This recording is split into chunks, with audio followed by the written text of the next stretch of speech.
Hello, everybody, and welcome to Non Sequitur News for it's Pi Day, right? 3.14?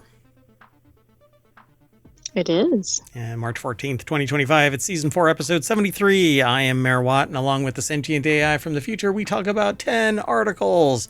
You just heard the Sentient AI's voice, but you may not have noticed they have a visualizer. But if you're in the podcast and you don't know that there's a visualizer, so you need to go over to YouTube or Twitch and watch all over 2,000 episodes, because somewhere in there is a whole lot of the Sentient AI from the future.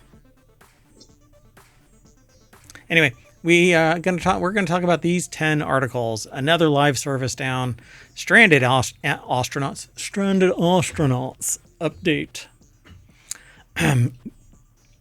We're going to focus on Donkey Cheeseburgers. Hello, Friday. My old friend, how are you? Okay, donkey welfare. Adventuring in we're out of power. Rob Zombie learned to spell 1,000 corpses. 750,000 parking spots at $1 each. No, it's a $750,000 parking spot. Toll text scams on the rise. Fossil jackpot. Steam spring sale. Not a spring steam sale. It's a Springsteen sale. It's a Steam spring sale. And Vampire Survivors update. Everything is powered by ohmtown.com. Go over there and become a citizen. It's faster than ever.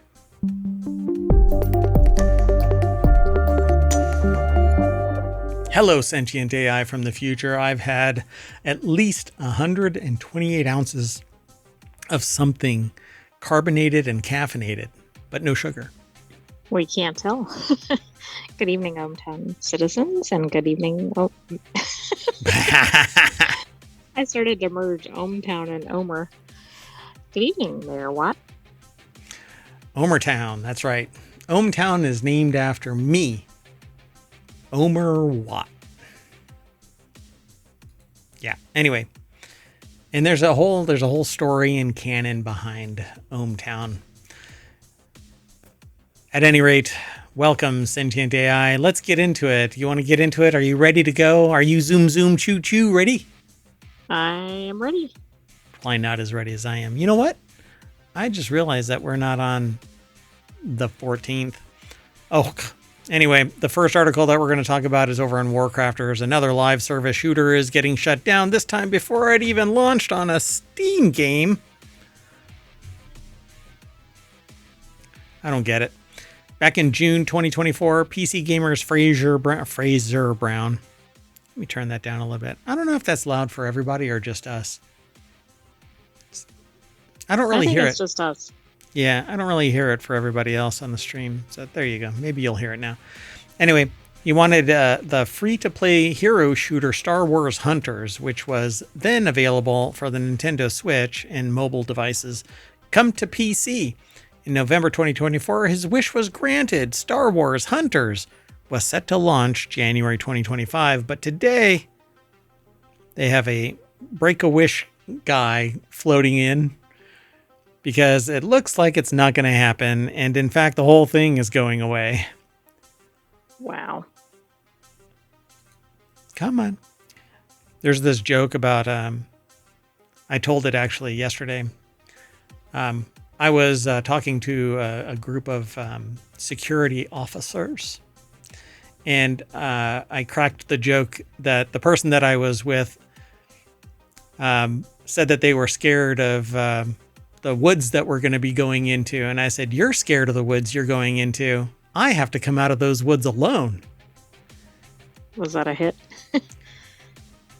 It's entertaining to watch law enforcement chuckle about the possibility of hiding a body in the woods. Right. You two are inseparable. I don't think that would ever happen. True. So Star Wars Hunters debuted on the Nintendo Switch in June 2024, and a Steam release was announced in November, but now the whole thing is off. Wait, isn't there a song that's called The Whole Thing Off? I think there is. Maybe from like the 30s or something.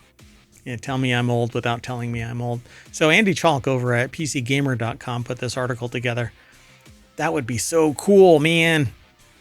I would like so he wanted the free-to-play hero shooter Star Wars Hunters to be available on PC, but after careful consideration, we want to let you know that the final content update for Star Wars Hunters on all platforms will be April 15th, and a shutdown message states the game will remain playable until October 1st, 2025, when the game servers will be shut down. So give everybody the freaking server to run locally. Exactly. It's not difficult. If you're not interested in it, don't give me any guff about licensing and all of that crap.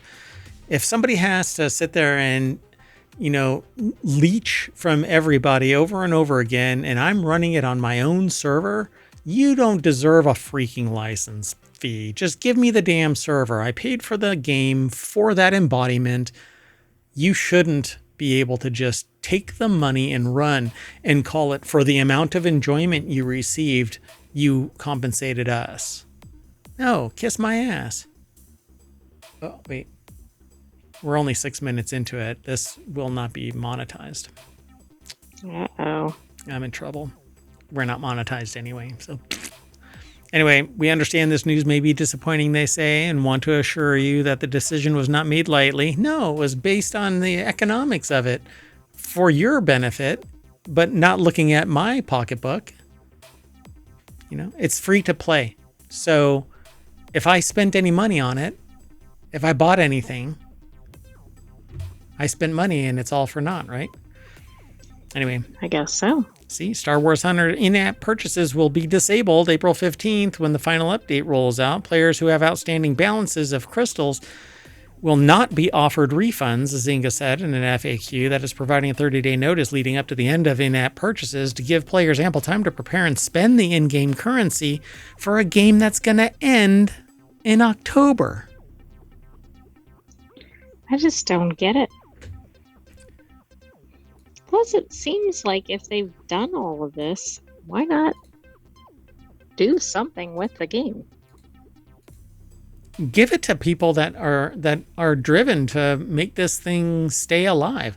Except that this has happened before with other games, like ArcAge was not really free to play, but anyway, you had to do a lot of hustle to stay in the game. They didn't make enough money, so they shit-canned it. Then they sold it to somebody who brought it back online, and they shit-canned it and created a subversion of it called ArcAge Unchained, and then they shit on that too instead of just giving somebody the server. Let us play it. Hell, if somebody knows of this stuff out there, let me know, because I'm willing to play it. I'm willing to host the server. I will spin up a server and put these games on it, but no, that's not what happens. It's like the gaming studios aren't even listening to Hometown. It's douchebaggery. That's what I say.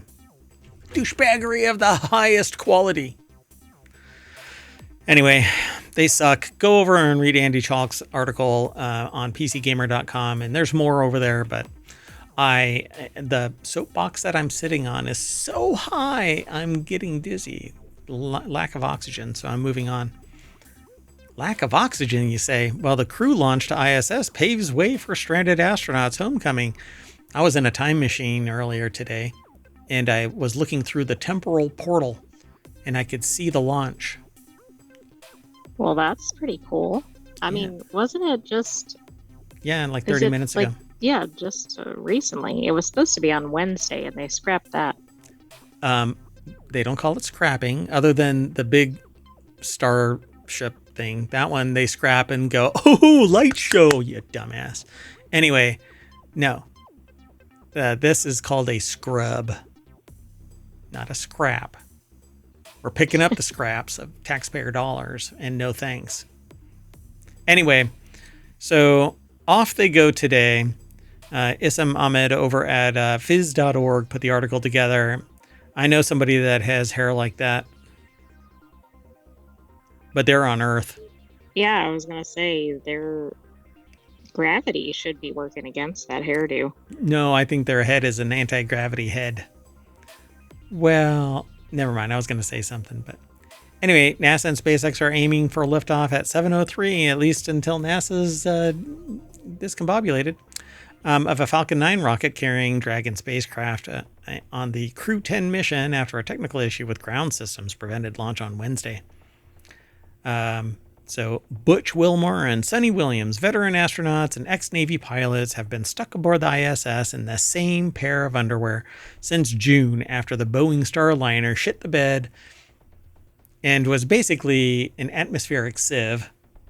You know, what I've always talked about this is that they didn't pack enough clothes for this mission. No. There aren't enough wet wipes in the world to spend this amount of time up. Okay, y'all can't see the sentient AI's face doing the digital version of screwing up your face.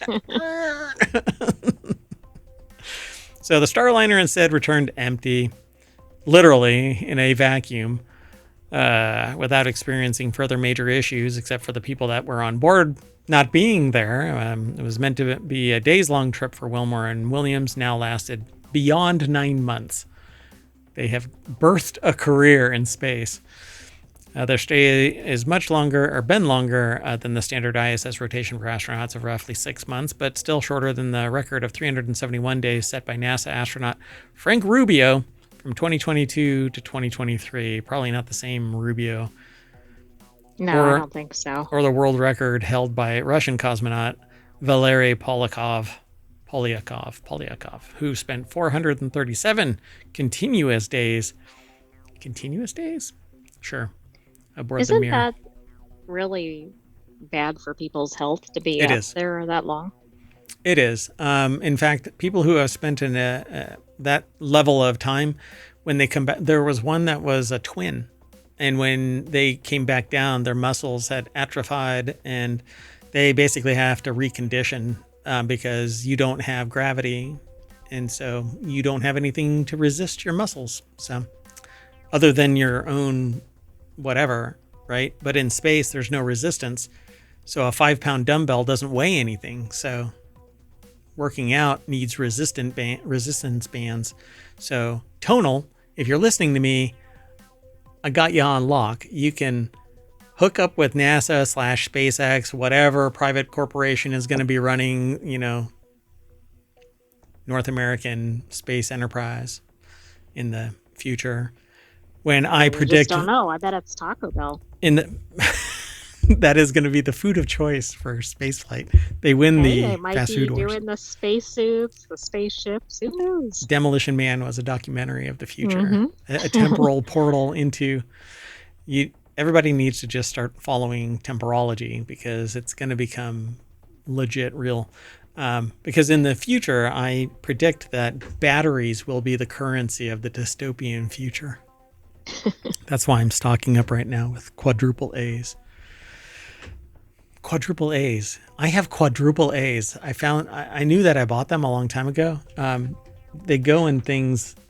I was going to say, what are they even used for? Let me see if I can. They go in certain devices.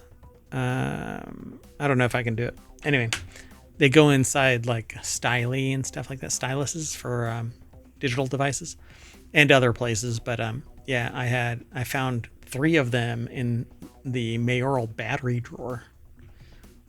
It's supposed to have nothing but batteries in it, but for some reason there was sun cream, that like a sunblock.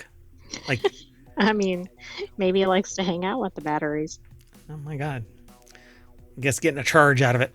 Anyway, they're coming home, and they're actually the thing launched. The launch vehicle landed, and the module is out there right now, heading off with a replacement crew. And that was one of the reasons why there was a delay, because they need to rotate. But this botched the whole thing up. The Starliner, right? That's the one from I think so, yeah. Starliner, Boeing. It's hard to remember because the mission has been so long and they've had so many delays and changes. Let's keep moving. The next article is over in the Marble channel. Marble. Theater is changing the way communities view donkey welfare. Had to choose that one. A new study from the University of Portsmouth is the first to show how interactive theater can help improve the lives of working donkeys in, is that equid? Equid-reliant communities? So equine is that similar to horse? Equine is horse. Equid is donkey. Is that? You know what? Or maybe it's a different form of equine. Is that like the what is it? What is that little denomination in grammar? Hold on. I'm a really mammal. Not sure where you're going. A mammal. It's the possessive whatever. You know what I'm saying? Oh, like the present participle. I mean, it's not that, but yeah. So yeah, equid is the noun form of it. It's the word for horse family. Equidae. So it's the family. Okay, I didn't know that. I spent so much time doing the entomology. I know it's etymology, but anyway, I want to see if all of the people send me messages. Did you know that you can now send me a voicemail? Let me tell you how. You can go to voiceline.app/NSN and leave a voicemail, and I will play it as long as it isn't overtly hostile. Anyway, University of Portsmouth put this article together for phys.org. Respect the donkey, yes. Conducted in... I got some really bad heartburn right now. Conducted in collaboration Overshare. You know what? We can accomplish that. Anyway, conducted in collaboration with the international animal welfare charity, the Donkey Sanctuary, the Lamu Arts and Theater Alliance, or LATA, and local donkey owners. The research is the first of its kind to evaluate using this approach to promote donkey welfare. The research is published in the journal Animal Welfare. Do you think this has to do with the kind of the concept that if you get people to care about the animals, things will improve for them? Yeah. I think that it would work even for that one creepy one that goes like this. Yes, but I can never remember what it's called. Yeah, I can't remember it either. Looks kind of evil if you saw it in the dark, but when you see it in the light, it's a tarsier. I don't know how to say it. Yeah, tarsier. Yes. Yeah, that's it. Yep, looks really scary. I mean, it's like Cthulhu-esque kind of thing. Anyway, Forum Theater is it? Sorry. For those in the podcast, Mayor Watt is doing a reenactment. So you'll have to tune in and watch the YouTube or Twitch show just for that. If for anything, it's to save tarsiers everywhere. And donkeys. And donkeys, because I'm being an ass. So donkeys are integral to life on the Lamu archipelago in Kenya, where they make a valuable contribution to the local economy, transporting goods and people, sometimes at the cost of their own welfare. Encouragingly, researchers found Forum Theater performances significantly increased awareness of donkey welfare, needs among both adult and youth audiences, paving the way for long-term improvements in donkey care. It's pretty cool. So they go into greater detail, but they're talking about things like depicting common welfare challenges such as overloading, lack of veterinary care, plastic waste ingestion, which is going to become a pandemic and is endemic pretty much across the world. Plastic waste, nano and microplastics. We haven't forgotten this. This isn't something where the news line is like bowed out and so we are bowing out. We still talk about it on the regular. The thing is that I'm trying to promote people switching to glass and reusable drinking vessels and storage vessels and stuff like that. But we are rife with plastic because it's the thing that makes the most economic sense. We love plastic. When it relates to glass being fragile, dangerous. If you drop glass, it breaks. There is a type of glass that doesn't break easily, but nobody wants to produce it because although it's slightly more expensive, you only buy it one time. And I know exactly what that feels like. And businesses do not like that. Businesses do not like that, at least when they have a business model that is more than 1 year long. Once everybody buys one, nobody needs to buy anymore, and so it's a real pisser. Anyway, Dr. Emily Hattie, postdoctoral research fellow at the University of Portsmouth, said theater is unique in its ability to connect with people in a fun and engaging way, and it was exciting to see significant positive changes in attitudes towards donkeys, especially a greater awareness of donkey sentience after the performance. Donkey sentience. Donkeys know that they exist. And right, I bet they look in mirrors and go, "That's me." They go, does that pack make my ass look big? I think yeah, that's going to be tough to get around that with the donkey. I'm a big ass, huh? Anyway, so pretty cool. The authors hope that the study will encourage wider adoption of the participatory arts-based methods in animal welfare initiatives, particularly in resource-poor and geographically isolated communities. But this isn't the first time we've heard stories about something played in a theater driving traffic towards a good. And I think that, I mean, as long as you make it entertaining, approachable, yeah, people will appreciate it. Maybe somebody like Disney or something needs to. I mean, actually, Disney didn't, right? But Shrek made donkeys kind of famous. Donkey. Yeah. Yep. Let's keep going. The next article is over on the Wanted channel. Rivian built an oasis in the desert, but can you adventure in? Oh, we are out of battery. Right. You're trying to cross a stream or so. Well, no, I guess not in the desert. I'm thinking in the wilderness. But okay, you're trying to cross a large area and then you're just stuck in the sand with no battery. You can sit there with a crank for 10 years and maybe you'll get to 20% charge. An outpost with fast charging and lots of cacti. Okay, so it's not an oasis in the desert. It's a destination to go and hang out with your EV and say that you're in the desert. Right. I mean, if it's like all concrete or something. It has fast charging. What kind of bullshit is this? I mean, I'm not opposed to it, provided that they haven't ruined the desert experience. Well, that's exactly what it is.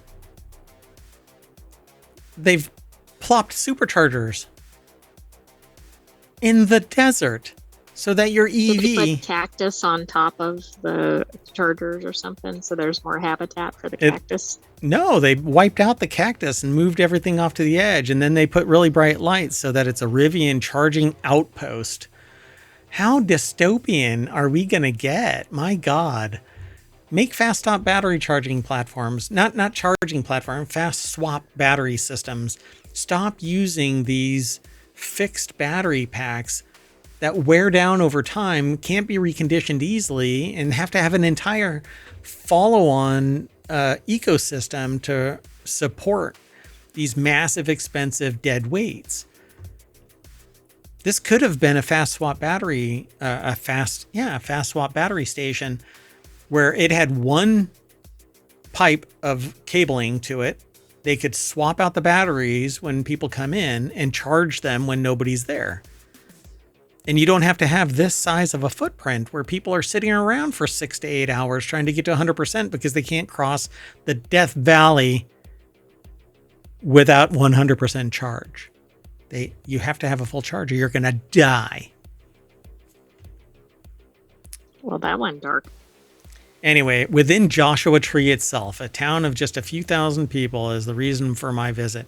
Here sits one of two Rivian charging outposts in California. Special facilities that are one part charging station, one part lounge. with a sprinkling of car dealership for flavoring.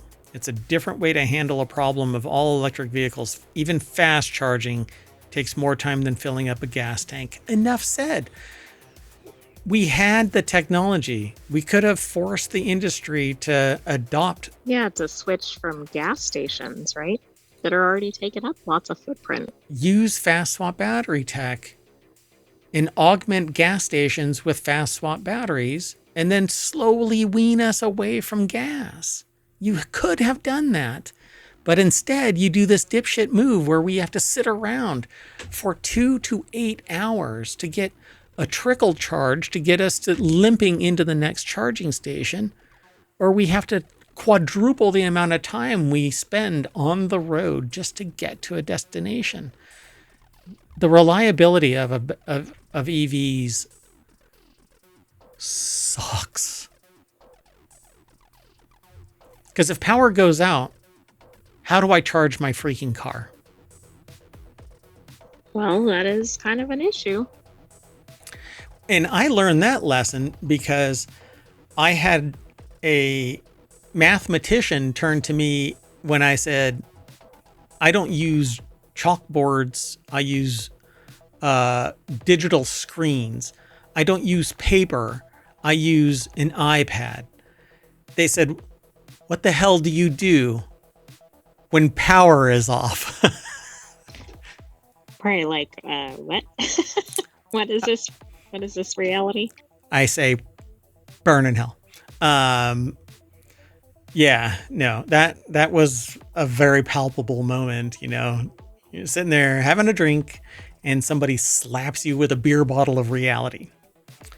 Anyway, look, megavolts, mega miles, it's all dumb. Impressively, Rivian has used technology so that driving this nearly 17-foot long, 7.5 wide machine doesn't feel cumbersome.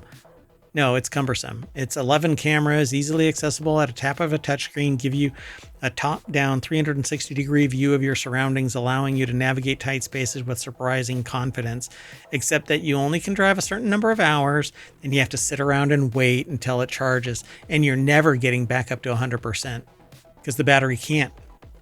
Right. Well, and as over time, you're getting less and less. Yeah, capacity. Yeah.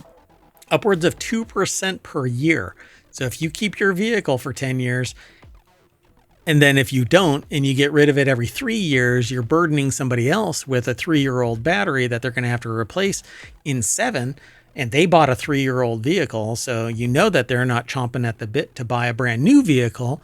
So they're going to be burdened with a debt that they can't pay for a $15,000 battery. All right. Now, see, you're doing stuff visually.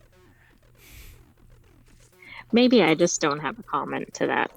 Right. Okay. So the virtual version of smile and nod a lot. Got it. Anyway, so they talk about how adjacent to the main building is another smaller building and an R1T under its own roof. This is as close to a car dealership as it gets in the outpost. They assume this smaller building would have a few desks, maybe with some posters, option lists, etc., etc. It's not. It's a TV lounge complete with a sofa and chairs. Apparently, the staff can use this space to talk to potential customers, but its main purpose is a place for people, especially families, to relax while their vehicles charge. Well, they can't stand out in the desert because they probably won't survive. Yeah, they'll spontaneously combust if a beam of sunlight touches them out there.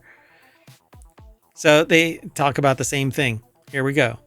Like most EVs, my loaner Rivian's charge goes from 20 to 80 rapidly. The remaining 20% takes about the same time as the previous 60. They estimate that on a fast charger, it takes 30 to 40 minutes to go from 10 to 80. The total cost for the charge around $75. Are you shitting me?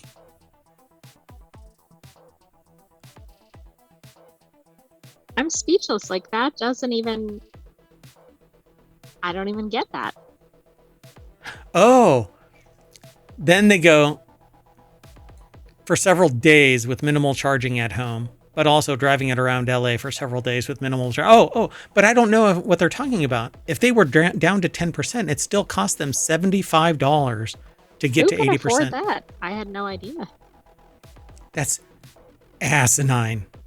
Oh my God.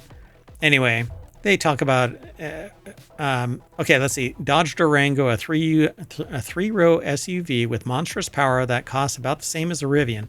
It's remarkable 3.5 seconds 0 to 60 times over half a second slower than the R1S. Oh my gosh, no. Supercharged 2.6 liter V8 with a paltry 710 horsepower gets 17 miles to the gallon, if you're lucky. Filling up its 24.6 gallon tank, it says California current average $123 to fill that up.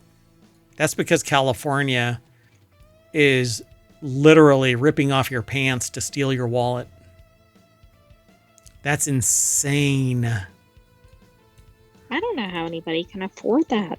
But you know what? Even at $123, I don't have to sit around for 2 hours. Correct. I mean, but that's outrageous as well. My opportunity cost, if I sit there and I want to be really selfish, and well, I can't say that. Opportunity cost is subjective. So let's say you make $26 an hour. Sitting around for 2 hours is, $50, right? If you give yourself an opportunity cost, if you own a Rivian, your opportunity cost is probably $150 an hour. Right, because you're probably making a decent salary if you've bought a Rivian, right? Right. Yeah. Not to mention a Dodge Durango SRT Hellcat, which is the one that we highlighted that's not supposed to exist anymore, is a very, like, that is a high-end vehicle, like a lot of power. It's a monster. But it's on par, I suppose, with the Rivian. Anyway, or filling up at around 80% total fuel capacity, it would have cost $98 to the Rivian $75, except that it would take me 5 minutes to fill up. And also, it will probably take you farther down the road. And I can stop off at another gas station or put a 5-gallon jerry can on the back of my vehicle and drive through the desert knowing that I can add another 5 gallons. Anyway, I love the idea of an EV. I love it more as a hybrid where I can power it with something like hydrogen. But if you want to get away from fuel, a big ass battery sled underneath the chassis is not the way to go. It just isn't. But my idea will never hit fruition until the pain point of people sitting around for hours of their day. Hours. Can you imagine a gas station having hours long lines? That's exactly what happens at major charging stations.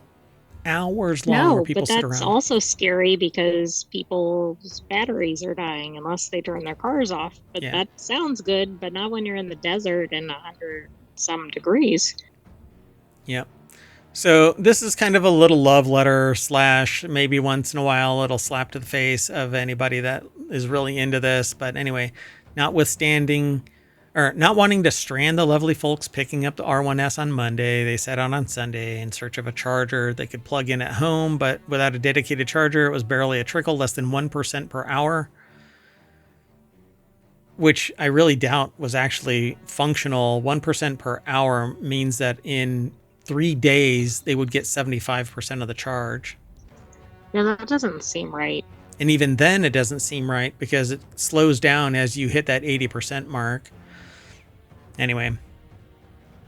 Yeah. Let's keep going. The next article is a little bit more fun. Rob Zombie is teaching kids to spell with a House of 1,000 Corpses book. I mean, this is definitely what you want to buy for your kids. Zombie fans can now pick up a copy of Z is for Zombie, Learning to Spell with House of 1,000 Corpses Friends, a 76-page hardcover spelling book that features images and characters from the film in a cartoonish little golden book-esque style to help teach your unruly little monsters how to better recognize letters. I would have gone with Crotch Goblin, but okay. Stephen Andrew Gallagher over at Vice.com put this article together, and in that sentence, I think perpetually muted the sentient AI from the future. Yeah, apparently. I don't even know who Rob Zombie is. Oh my God. Okay, do this now. Just do a search for Rob Zombie. Anyway, Zombie fans can now pick up the Z is for Zombie Learning to Spell with House of 1000 Corpses Friends. And then you can do a little book report. Not on this, but on Rob Zombie.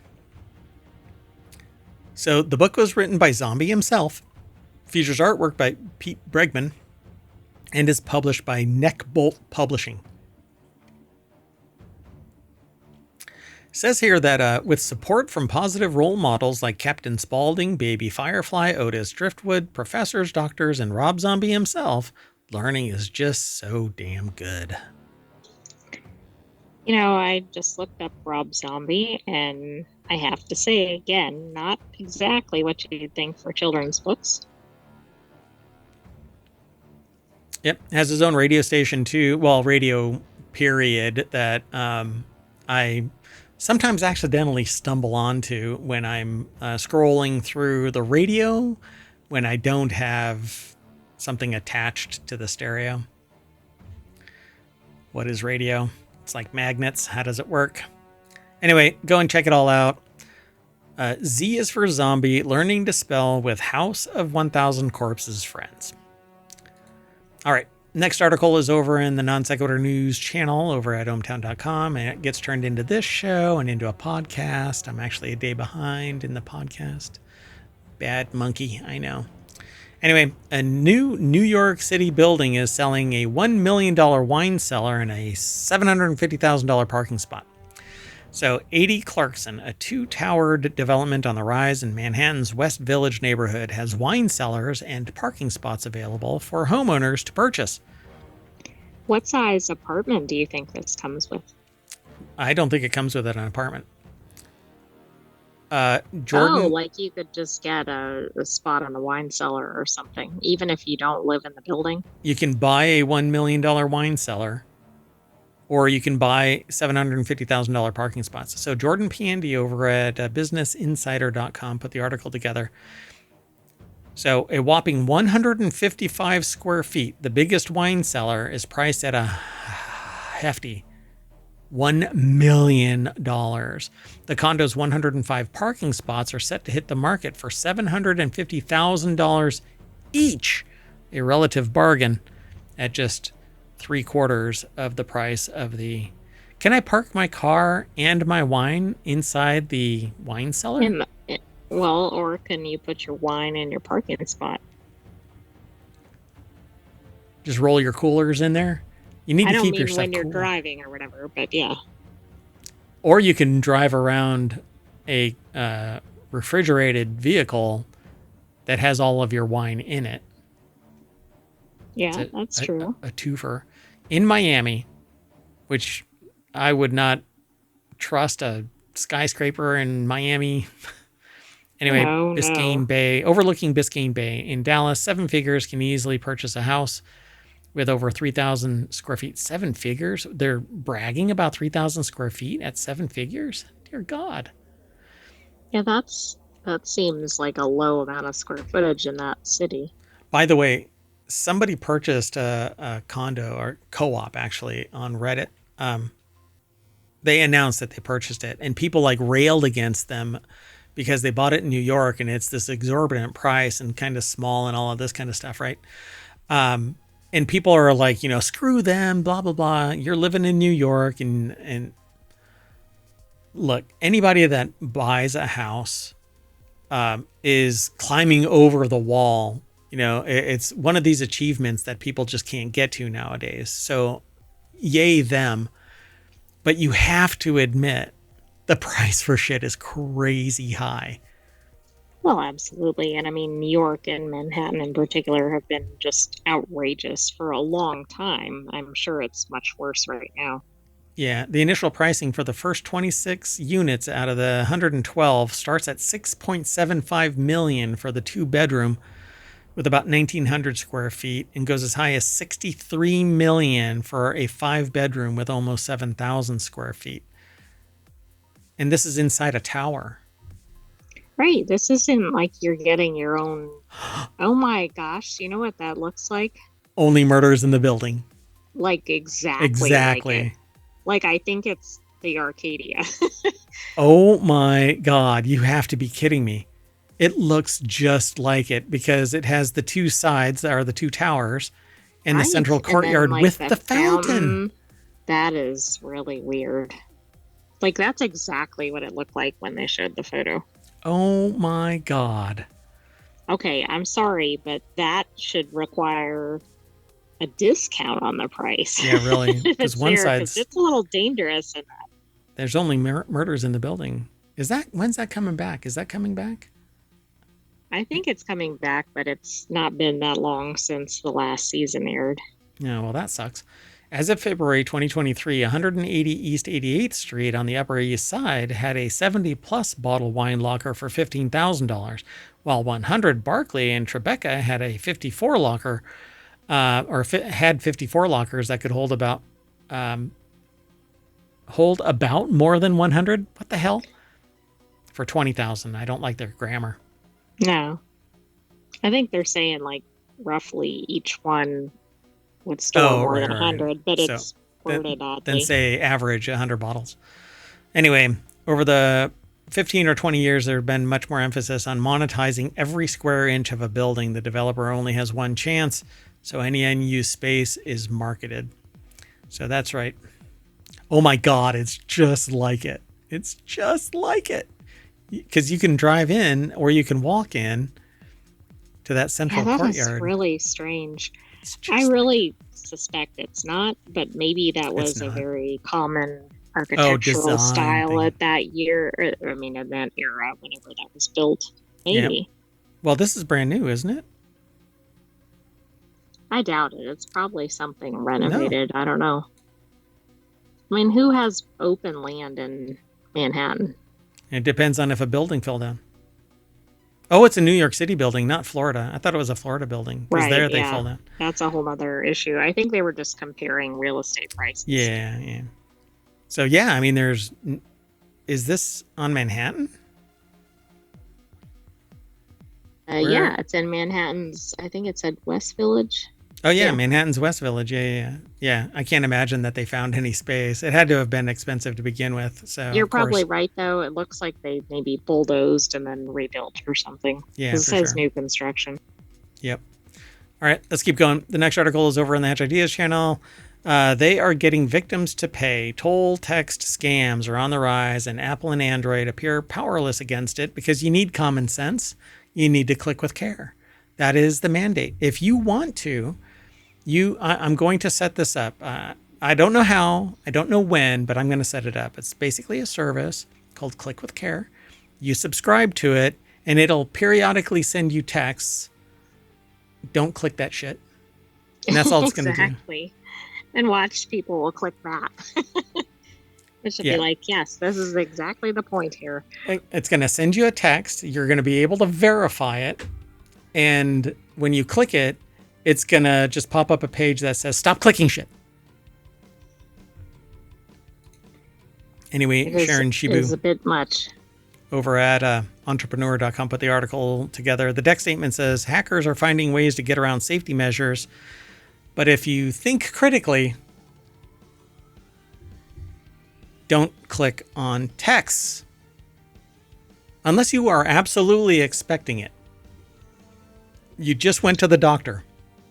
Right. The doctor sends you a bill. That's your doctor and you're owed a bill or whatever. Yeah. Whatever. Or you just got a receipt for a purchase or something. Whatever. I'm going to start up a service that monitors other people's texts so that when they get a text from my service that says, trust but verify. Call your doctor on a separate line, something not like, don't click the link. Just call them directly and say, did you guys intend to send me a text? Can I verify this shit? Anyway. So according to the thing, like, people don't think about the type of method of communication, right? Right. It's like, oh, why is the whatever IRS or something sending me a text saying click this weird looking link? I mean, no, that's not going to happen. Okay, so over the last 3 days, I think I've received, so I'm part of an organization that does a lot of testing. Different times, different periods, different training, blah, blah, blah. They sent out to the most paranoid people in the org a phishing attempt. Wow. I bet that went well. And so we're like, bink, bink, bink, sending all of these alerts to security going, you're sending stuff to the wrong group. If you want to focus, don't send it to everybody. Send it on the other people. Send it all your focus on the people who aren't intrinsically paranoid.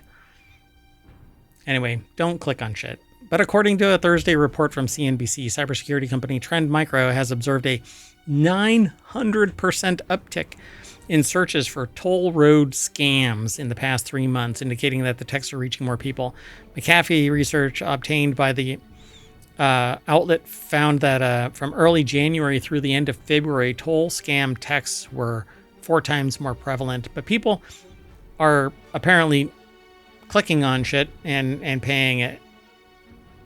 Yeah, I don't know why that's like the latest thing, right? It seemed like for a while it was like car warranty. Now it's toll charges. Because somebody figured out that people are dumb enough to click on stuff. Because maybe there's a lot of toll roads, and so people have these fees. No.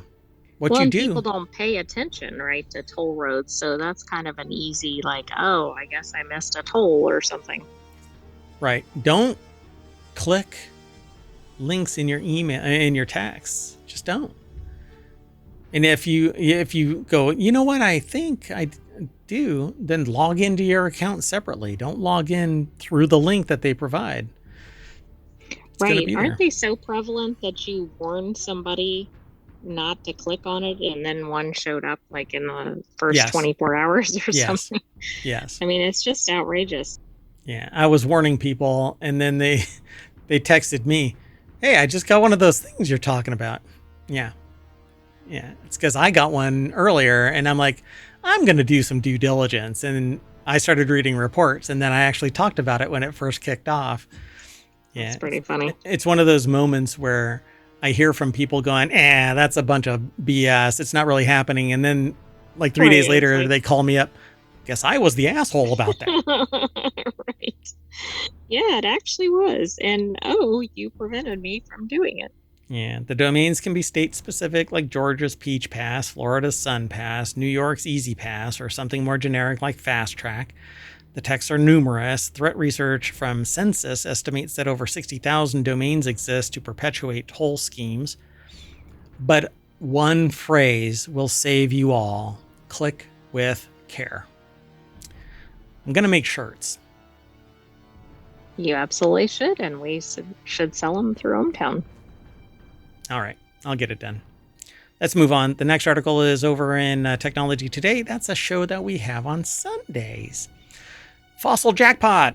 Researcher uncovers 200 million-year-old dinosaur footprints hidden in a high school. Look, I was a visiting professor. I walked through some mud. My goodness, you didn't wipe up your footprints behind you? And now they're saying that they're 200 million years old.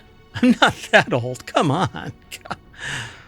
Anyway, Schoolyard Boulder in Queensland contains one of Australia's densest collection of dinosaur footprints. A researcher from the University of Queensland has confirmed that a boulder at a regional school, it is a high school, holds one of the highest concentrations of dinosaur footprints per square meter ever recorded in Australia. And that boulder wants to kill you. Anyway, University of Queensland. Watch out for that boulder. Maybe the boulder was afraid of the dinosaur, though. It's like the spider and the person. You reminded me of a song. Watch out for that tree. There's a cartoon. Oh, God. Anyway. So, SciTech Daily. For some reason, I'm thinking that's like Dora the Explorer or something, but I know that's not right. It's from a different era.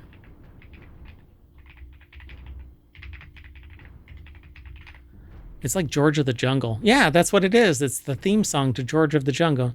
George, okay. George of the Jungle, friend to you and me. And then he goes, watch out for that tree. And he crashes into a tree.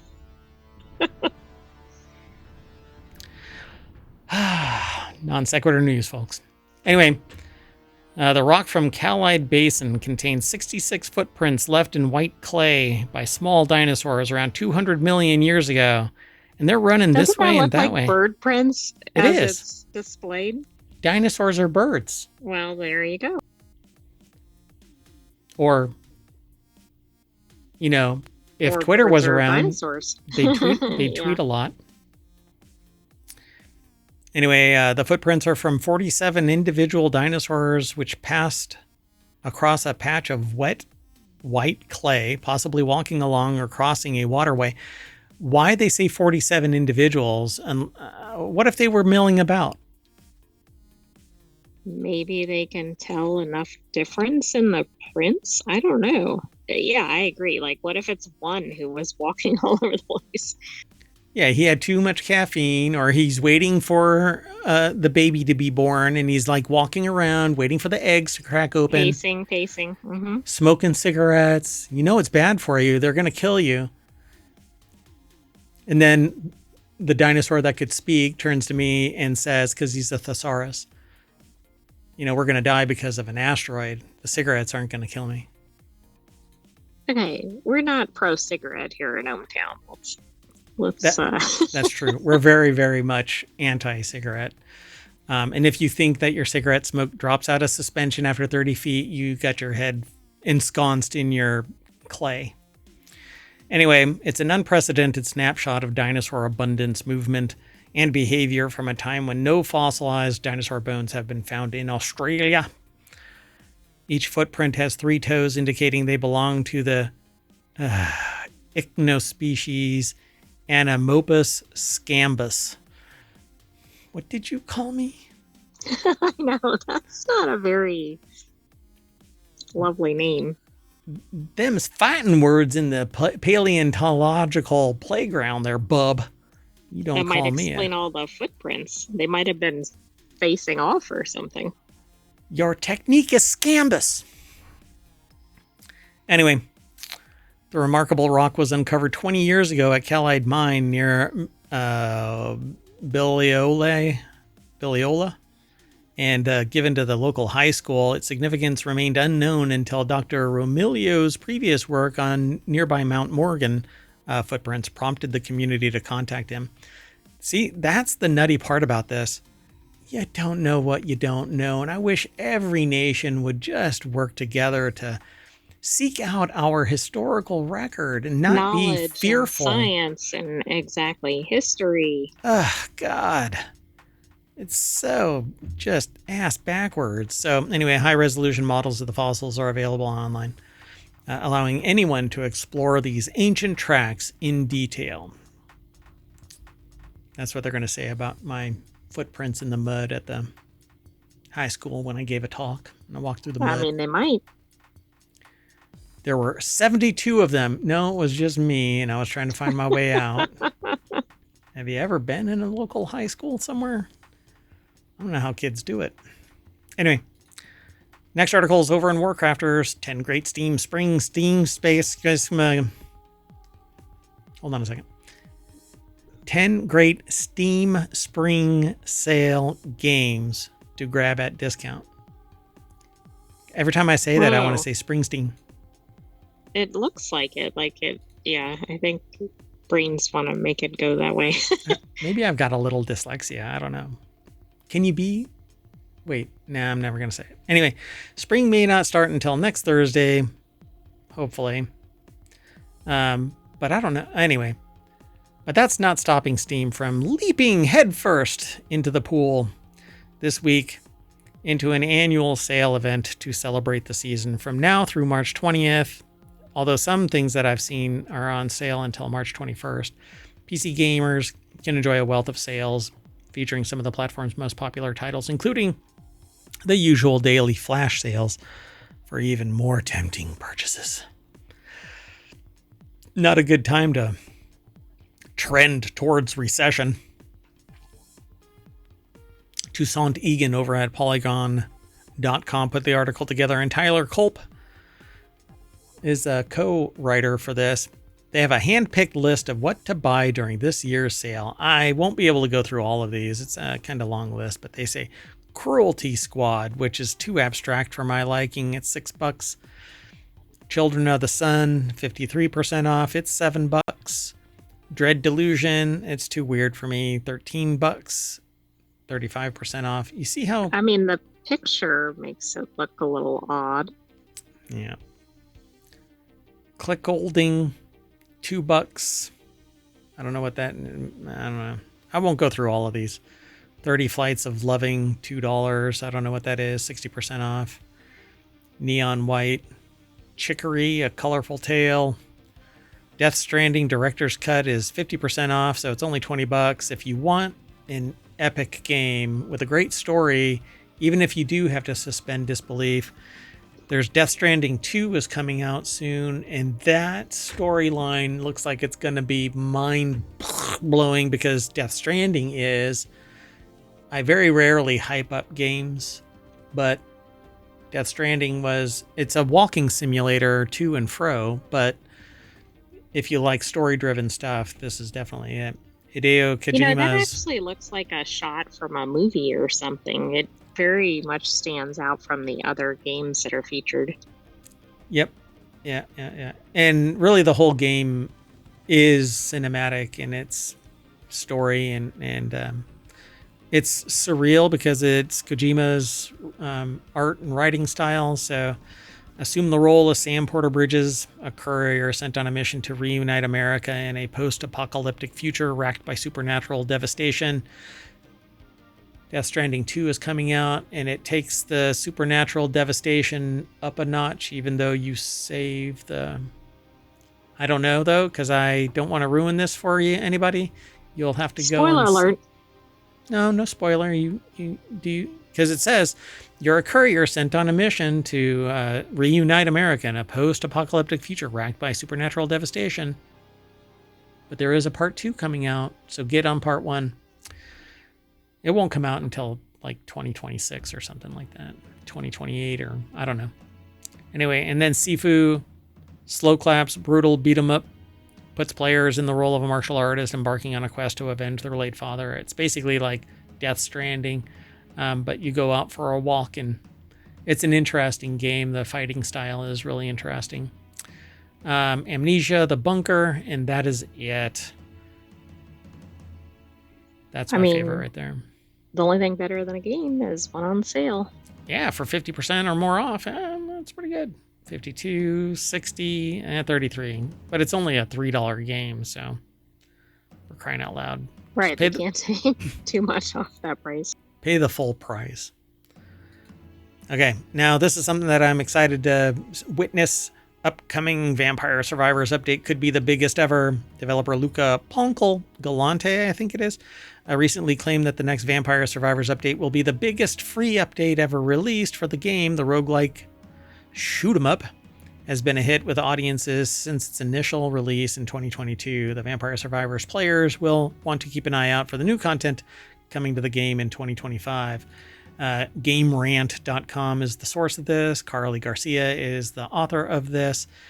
And a live-action Vampire Survivors film is currently in development. I'm waiting for a Balatro. Yeah, that'll be big, I would think. So in a Steam post, developer Ponkel gave players an idea of the coming Vampire Survivors 2025 update, a hefty patch sometime in April. In October 2024, the Ode to Castlevania patch was released, which became the biggest expansion ever for the indie title. While work on the extremely well-received patch delayed some of 2025's planned content, Ponkel promises that the next update will be well worth the wait. The biggest free update ever. Stay tuned. Switch users will have to wait. Pardon me. I'm losing my voice. Uh-oh. Well, yeah. Hopefully we're almost done with the show. Nope. 6 more articles. Just kidding. How many did you select? 48. No. 10. Oh, was that 10. Is that like how the dinosaur tracks are? That's right. We're just going to keep on randomly clicking in the stack, going back and forth, back and forth. Right. Back. Like, this article looks really familiar. Back and to the left. Anyway, Yeah, this is pretty cool. I've always liked Vampire Survivors. To me, it's kind of a chill game, and I have never really wrapped my head around it. And so I play it, and then I, get kind of bored and walk away, and then I come back. But it's pretty cool. Anyway, off to play Vampire Survivors. Anyway, we're going to update you with this. We are going back to the front page of ohmtown.com because we're done for the night, folks. That's it. We're outie. I am Mayor Watt. I run ohmtown.com along with the sentient AI who keeps me on track when I lose my head.